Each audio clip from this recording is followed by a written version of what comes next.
Ladies and gentlemen, NIO stock slips as Chinese market falters. Uncover the reasons behind the pullback and what's next for NIO and China.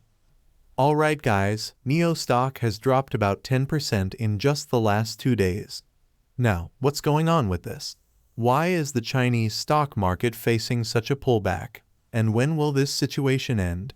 It's not just NIO facing this downturn, it's almost all Chinese stocks. For example, the CSI 300 index fell by 2.7% and is down 9% from its all-time high, while the Hong Kong stock index plunged by 3.7%. A lot of this is due to concerns over weaker than expected export data. It's raising red flags about the overall economy, with questions swirling over whether China is struggling economically. So let's dive into the details. China export growth in September was just 2.4%, the slowest since May. This has sparked concerns, especially when coupled with news that China is planning to raise $6 trillion in special debt, equivalent to approximately $846 billion. While this sounds significant, most investment firms, such as Morgan Stanley, believe that the funds will primarily go toward refinancing existing debt, rather than stimulating the economy. Essentially, it's like borrowing more to pay off previous loans. Banks like UBS, on the other hand, argue that there's still tremendous value in Chinese equities, asserting that they are still a solid investment. A topic that keeps coming up is whether China is experiencing deflation. Now, if you define deflation as a decrease in the average price level, then yes, it's happening. Prices are falling in many areas, either due to increased competition or efforts to stimulate demand. You see this everywhere, from super cheap restaurant bundles to vouchers that seem almost too good to be true.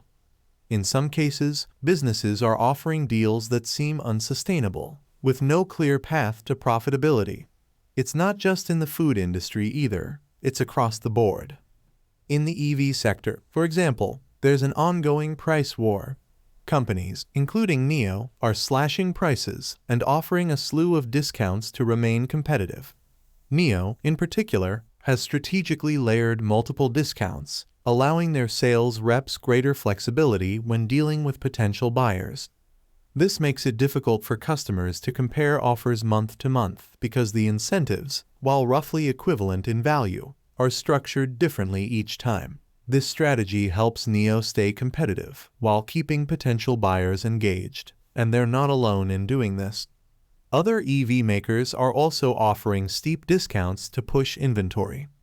This competition is fierce, even extending to the use of live streaming platforms where influencers help sell cars. These influencers receive special incentives for every car they sell, similar to referral programs we've seen elsewhere. Price cuts are everywhere, not just in the EV market. You see it with taxis and takeout services too. Imagine Uber and Uber Eats offering daily vouchers that give you 50% off your rides or meals.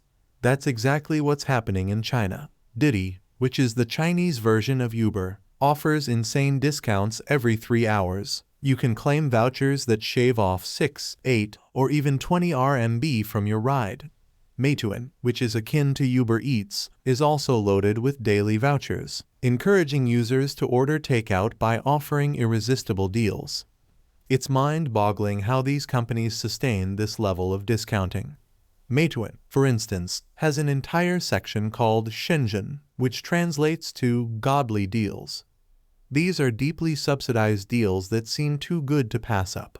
You can find food items for incredibly low prices, and the discounts are often backed by both Meituan and the restaurants themselves. So, yes, there's a clear deflationary trend, and it's driven largely by companies trying to incentivize consumers to spend money. Now, let's talk about the bigger picture. The past 2 or 3 years have been rough for China economy, mainly due to the strict lockdowns and the overall negative sentiment. People were convinced that everything from the economy to business was in terrible shape.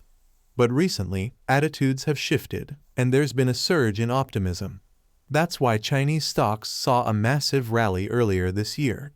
But now, with these latest concerns about exports and the economy, it seems like some of that confidence has been shaken again. But are these concerns justified? In my opinion, they're not. Chinese stocks, including NIO, have been beaten down for too long. NIO, for instance, is grossly undervalued simply because it's a Chinese company. If NIO were a US-based company, its market cap would easily be 10 times higher than it is today. With the infrastructure NIO is building and the cars they're selling, it should be valued much more than it currently is. But the so-called China discount is keeping the stock price low. When you look at the fundamentals, NIO is still growing. They're expanding their customer base, selling more cars, and building more infrastructure. By 2025, they're expected to sell a massive number of vehicles. The fundamentals are solid, and their revenue is only going to keep growing. Deliveries of their Envo vehicles are ramping up like crazy, and that momentum will continue.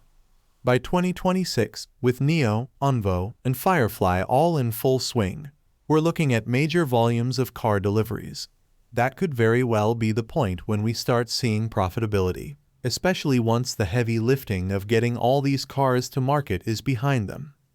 Of course, there's the question of whether NIO heavy spending on R&D will prevent profitability. That's certainly a possibility.